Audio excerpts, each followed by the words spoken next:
جتنے ہمارے بزرگان دین اکابرین گزرے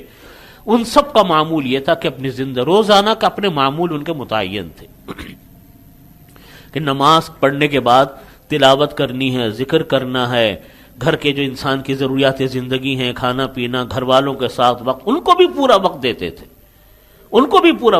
تھے اور اپنے کاروبار زندگی کے کام دھندے وہ بھی کرتے تھے، اور اللہ کے ساتھ عبادت اور تعلق بھی ان کا پورا تھا۔ جب انسان وقت کو طریقے سے خرچ کرتا ہے کہیں وقت کی کمی نہیں آتی۔ ایک صحابی آئے، دو صحابہ کرام آئے نبی کریم صلی اللہ علیہ وسلم کے پاس، اور آ کر حضرت عائشہ رضی اللہ عنہا تھی یا کون سی امہات المومنین میں سے کوئی اور تھی، ان کے پاس آئے اور آ کر انہوں نے پوچھا کہ ان ازواج مطہرات میں سے کہ نبی کریم صلی اللہ علیہ وسلم کا رات کو معمولات کیا ہوتے ہیں، آپ کس طرح اپنے شام کے اور گھر کے اوقات گزارتے ہیں؟ تو ام المومنین جو تھی انہوں نے فرمایا کہ اس طریقے سے آتے ہیں، اتنا وقت جاگتے ہیں، اتنا وقت وہ سوتے ہیں، اتنا وقت وہ عبادت کرتے ہیں۔ تو حدیث شریف میں فرمایا کہ ان صحابہ کرام نے سوچا کأنہم تقالوہا، انہوں نے یہ کہا کہ یہ تو بہت تھوڑی سی عبادت کی انہوں نے، یعنی ان کے ذہن میں یہ تھا کہ بس گھر میں آتی مصلی بچھا کر بس پورا وقت عبادتوں میں لگاتے ہوں گے۔ تو انہوں نے کہا کہ یہ تو بہت تھوڑی سی عبادت ہے، اپنے دل میں سوچا۔ پھر انہوں نے کہا کہ وہ تو اللہ کے نبی ہیں،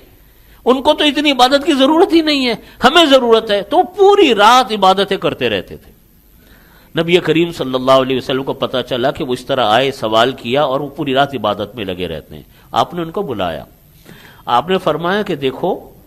میں تم سے اللہ سے زیادہ ڈرنے والا ہوں، اللہ کے نبی ہیں، میں اللہ سے زیادہ ڈرتا ہوں تمہارے مقابلے میں تم سے زیادہ تقوی اختیار کرتا ہوں، میں تم سے زیادہ اللہ کے حقوق ادا کرتا ہوں،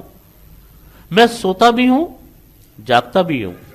میں اپنے بیوی بچوں کے حقوق بھی ادا کرتا ہوں، میں گھر بار کی دیکھ بھال بھی کرتا ہوں، اللہ کی بھی عبادت کرتا ہوں۔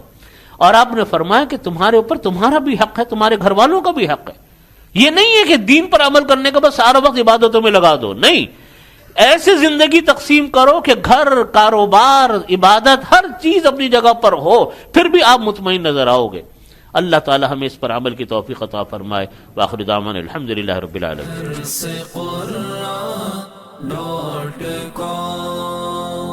www.darsequran.com